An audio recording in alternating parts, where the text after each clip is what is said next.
You told me you had to go, or you had then to go to Jerusalem, maybe? You had some two things. You had to go to America and then. Okay, let me check.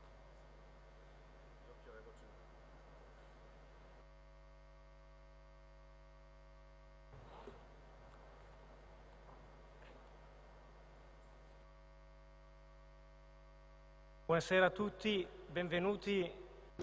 Good afternoon, ladies and gentlemen. Welcome to this meeting, which title is Corat Cor Loquitur, the certitude of Newman, conscience and reality. The great American poet Eliot would say about Newman, I know few writers that are more relevant to our times. We're gathered here today, this afternoon, as we believe that the character of Newman could show to us this relevance for ourselves, for our questions, for our most important issues. John Henry Newman was an Englishman. He died over 100 years ago. So much so that it could seem impossible to analyze his writings. He may seem as too far away in time and space for him to understand my issues, my questions. What could make John Henry Newman interesting across the board, to myself as well, universal? It may seem a bit of a paradox, but the reply is to be found in the awareness that John Henry Newman had, that God had made him to render a service, a specific service. He was given a task that was his and his only. His, indeed, was a mission. Paul John Pope II stated the following. John Henry Newman was born at a special point in time on February 21st, 1801, in a specific point in place in London, in a special family. Indeed, he was the first son of Newman and Mina, and the mission that was entrusted to him made it possible for John Henry Newman to belong to all times, to all places, and to all individuals across the line. There are no borders in terms of time, space, or language for a man experiencing that mission has entrusted to him in a unique manner, the mission that we all have individually. This in itself is a take-home message. An individual whom, under specific circumstances of time and place, taking up God's calling, acquires a universal value for himself and for everybody else. John Henry Newman, over time, remained important because he was a genius himself and because he was loyal and faithful to the mission that had been entrusted to him by God. And this is what happens in the Christian experience of us all. The experience that is specific to an individual of a time, in a specific place, with a universal value to it. John Henry Newman is of special interest to us at this specific edition of the meeting. Well, first of all, his personality would have been of interest to any edition of the meeting, but this year, John Henry Newman is of an utmost importance because this edition is devoted to certainty. Indeed, the title reads, "And the existence becomes an immense certainty."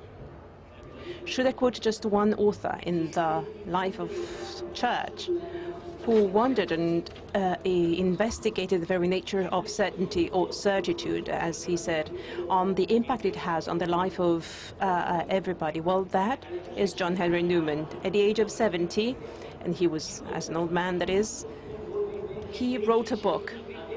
He completed a book that he said he had been writing throughout his life. In that book, he devoted himself to the very issue of certitude. The title of the book is The Grammar of Assent. It is a bit as if John Henry Newman tackled the subject of this edition of the meeting throughout his life. And now we are here to grasp the fruit of his work. Pope John Paul II had wonderful words to comment on John Henry Newman. John Henry Newman was born at a difficult time, not just from the political and military point of view, but also from the spiritual point of view. And this is a very difficult time as well. The old certainties were questions, and believers were under the threat of rationalism and fideism at both two extremes. In that world, John Henry Newman achieved a synthesis. The interest of John Henry Newman to certitude was not as an academic man, was not just as an intellectual. Indeed, he devoted himself on these issues because these are decisive issues for the life of all and everybody. John Henry Newman stated as much very clearly. Certitude is essential for Christians. If Christians are to persevere, their certitude are to be based on the principle of persistence. Without the certitude, you cannot be a Christian. What makes the certitude long-lasting over time? What is the process that John Henry Newman went through to achieve certitude? Well, the exhibition that we're presenting here today is going to provide an answer to this question. We're going to hear two most distinguished guests now who are going to anticipate the secrets of his process. I have a personal sympathy for John Henry Newman, and I'd like to add just a couple of things, two minor comments. First, I'd like to say that John Henry Newman certainly entrusted reason to carry out this process, and he said, when faced with the question what I should do, well, I had to find a way myself, as others could provide no heed. And I decided to be led not by my images, but rather by my reason. This is what John Henry Newman wrote as a young man. Reason is connected to every bit of his life. Indeed, in another part of his writings, he wrote, I felt unease with the logics as written on paper. It was not logic what actually gave me a thrust. It is a bit as if we would say that mercury within the barometer make weather change. It is indeed the opposite. It is the person with a practical approach that reasons. And years after then, I can change my ideas. Well, because it is the man that changes. Logic is just recording these motions, these changes. The logic of the world, the whole logic of the world wouldn't have taken me to Rome more rapidly. Love for reason was part and parcel of his life in all its bits and pieces. This is what makes John Henry Newman a charming and a fascinating character then and now. And this is what made him very attractive to people like Giussani and Pope Ratzinger, who wrote and read the lesson of Newman. It is a great honor for us today to listen about the process of Newman towards certitude. Indeed, there are two most distinguished guests who are going to talk about that to us. Father Ian Kerr, sitting on my right. Father Ian Kerr is one of the top specialists in Newman. He had a chair of English literature and theology at a number of US and UK universities. And he now has a chair of theology at the Theological University in Oxford. He's the author and editor of over 20 books on John Henry Newman, included also the standard biography, the reference book on the subject. He is the author of a number of books, including New Movements, Introduction to Theology, The Rebirth of Catholicism in English Literature, and Catholicism, Simple Catholicism, and an intellectual biography of Chesterton is about to be published. Without further ado, I'd like to give the floor now to Father Ian Kerr.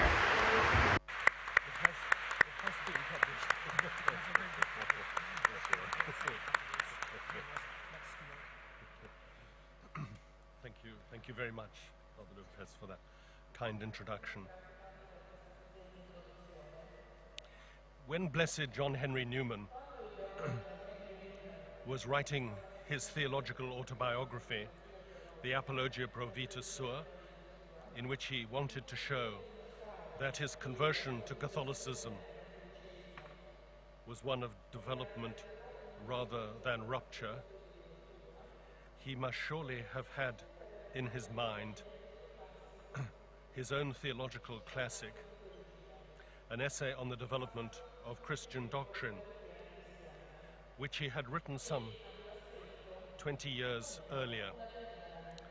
There he had spoken of the process of development of doctrine in the Church. Now he was speaking of the same kind of development of an individual's doctrinal beliefs. Similarly, when he came to write his philosophical magnum opus, an essay in aid of a grammar of assent, he must surely have had in mind his own act of assent 25 years earlier to the truth of the Catholic Church. That state of certitude, which he eventually reached back in 1845, he describes in 1870 as the perception of a truth with the perception that it is a truth, or the consciousness of knowing, as expressed in the phrase, "I know that I know," or "I know that I know that I know," or simply, "I know." The process involves, writes Newman, the accumulation of probabilities independent of each other, arising out of the nature and circumstances of the particular case. Probabilities too fine to avail separately, too subtle and circuitous to be convertible into syllogisms, too numerous and various for such conversion, even were they convertible. Reasoning in the concrete is different from formal logic, but it is not illogical, Newman insisted. Only it is no longer an abstraction, but carried out into the realities of life. Its premises being instinct, with the substance and the momentum of that mass of probabilities, which acting upon each other in correction and confirmation, carry it home definitely to the individual case. which is its original scope. Clearly, such a process of reasoning is more or less implicit, and without the direct and full advertence of the mind exercising it, the mind being unequal to a complete analysis of the motives which carry it on to a particular conclusion, being swayed and determined by a body of proof which it recognizes only as a body and not in its constituent parts. It therefore depends on proofs which are informal and personal, which baffle our powers of analysis and cannot be brought under logical rule.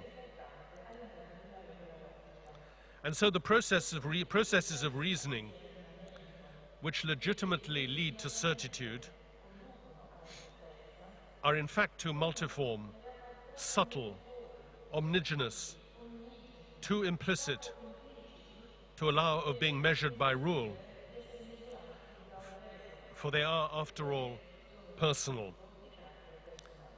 They are personal because they involve that supra-logical judgment which is the warrant of our certitude and which is not a constituent part of our nature, but a personal endowment.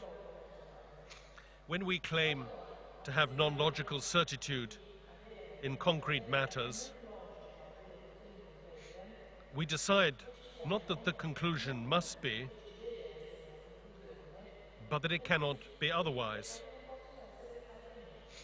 We say that we do not see our way to doubt it, that it is impossible to doubt, that we are bound to believe it under a sense of duty to the conclusion we have reached. Certitude, then, is not a passive impression made upon the mind from without, but in all concrete questions, it is an active recognition of propositions as true, such that it is the duty of each individual himself to exercise at the bidding of reason, and when reason forbids, to withhold. And Newman concludes that there is no other justification for our certitude other than our own personal judgment, the sole and final judgment on the validity of an inference in concrete matter is committed to the personal action of the reasoning faculty, the perfection or virtue of which I have called the illative sense. 25 years earlier, in 1845, Newman had come, albeit slowly, to this intellectual security as to the truth of the claims of the Roman Catholic Church. In the summer of 1839, he had experienced his first doubts about the so-called theology of the Via Media, which he himself had been so largely instrumental in developing as the leader of the Oxford or Tractarian movement, and which claimed that the Anglican Church was both Catholic and Reformed, standing midway between Rome and Geneva.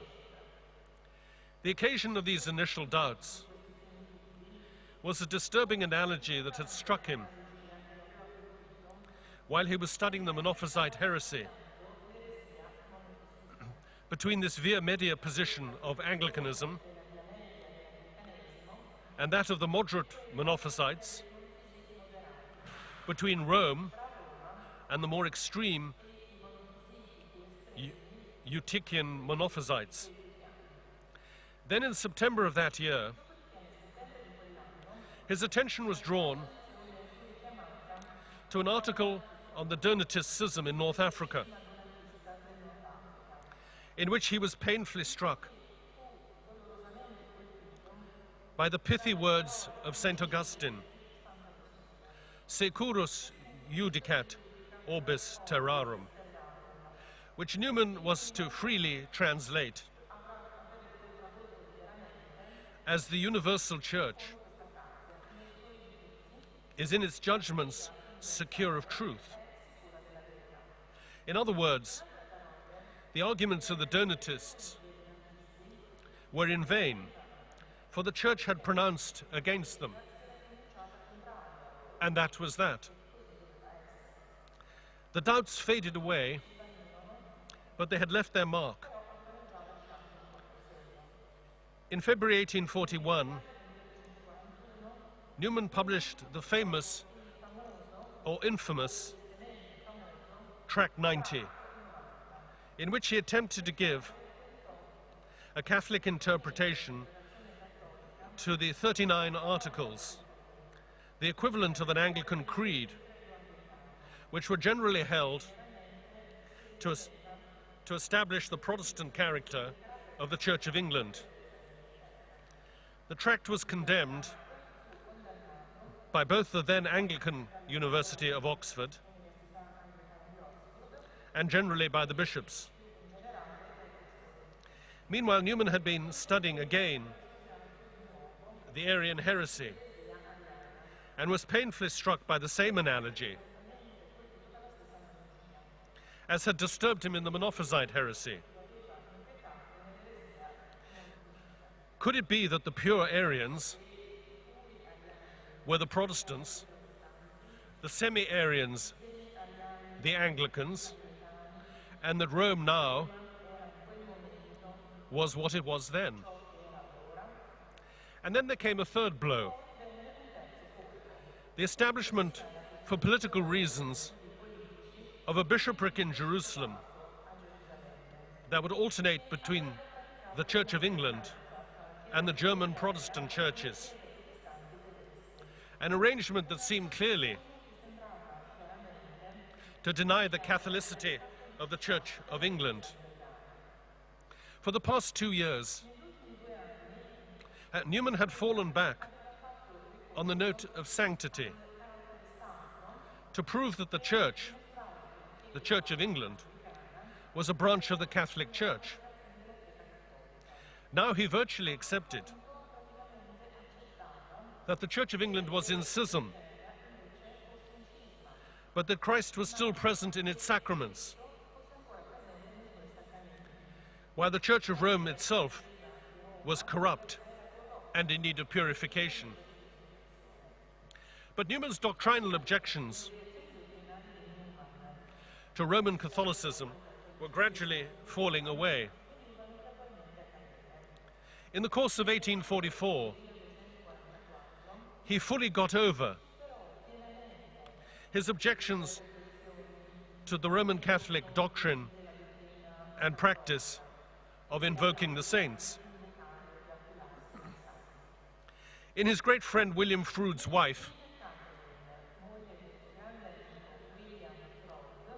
Catherine, he found a sympathetic confidant to whom he could pour out the thoughts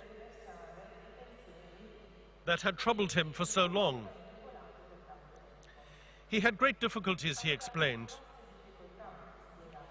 with the Anglican theory that the church was one because it was a succession, as opposed to one kingdom, one body politic. It seemed very unreal. And to Newman, the test of truth was reality. To claim that since there could only be one bishop and one church in any given place, therefore the Anglican Church was the true church in England. because its succession was in possession, when everybody knew that the real division between the two churches concerned not succession, but doctrine. The fact that Anglicans did not feel they were in communion with the Roman Catholic Church when they were in Catholic countries showed that the theory could not be acted upon. It is a mere set of words. Facts confuse it. Could it be, he asked his friend John Keble, the initiator of the Oxford movement, that he was under a delusion? But if so, what was his fault? The truth was his convictions all continued to grow in one direction. It seemed to him that God had never deserted him, but had led him on step by step. Ever since the first doubts had assailed him in 1839, he had attempted to lead a stricter life. And he felt he could certainly say that in many respects, my heart and conduct have improved in the course of this 5 years, and that in respects in which I have prayed for light and guidance. If that was true, then the question came upon me, why should Providence have granted my prayers in these respects, and not when I have prayed for light and guidance? Moreover, the overwhelming temptation was to stay in the Church of England. The loss of friends. What a great evil is this? The loss of position, of name, of esteem, such a stultification of myself, such a triumph to others. It is no proud thing to unsay what I have said, to pull down what I have attempted to build up.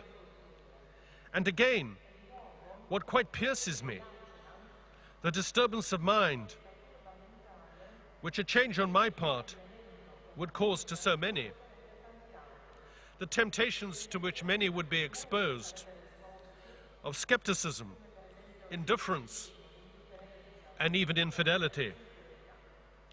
On the other hand, he dreaded the thought of being the cause of others dying out of the Catholic Church, who have had a call to join it. How much longer was he to wait? I have fought against these feelings in myself and others long enough. He was very afraid that a sort of latitudinarianism and liberalism may be the end of those whom I'm keeping from Rome. Sometimes, indeed, he felt uncomfortable about himself. A skeptical temper is far from unnatural to me, and I may be suffered to relapse into it as a judgment. He ended his letter as he had begun. Am I in a delusion, given over to believe a lie? Was there any subtle feeling or temptation which he could not detect, but which was influencing him? If so, would not God show him what it was? Has he led me thus far to destroy me in the wilderness? A wilderness because Newman had resigned as vicar of St. Mary, the university church,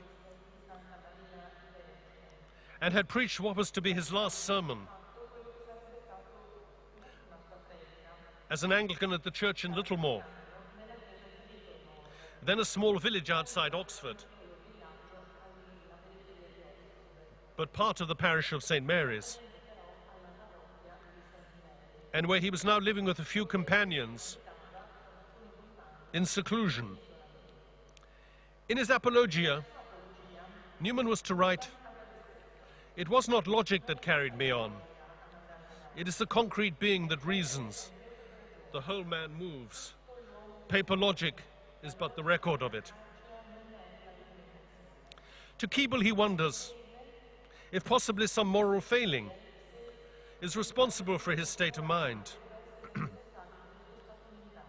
But not only is his conscience clear, he can actually point to real moral conversion since his doubts began in 1839. Now to Catherine Froude, he explains that there has always been theological development. The whole man moves. He had always believed in doctrinal development in the primitive church.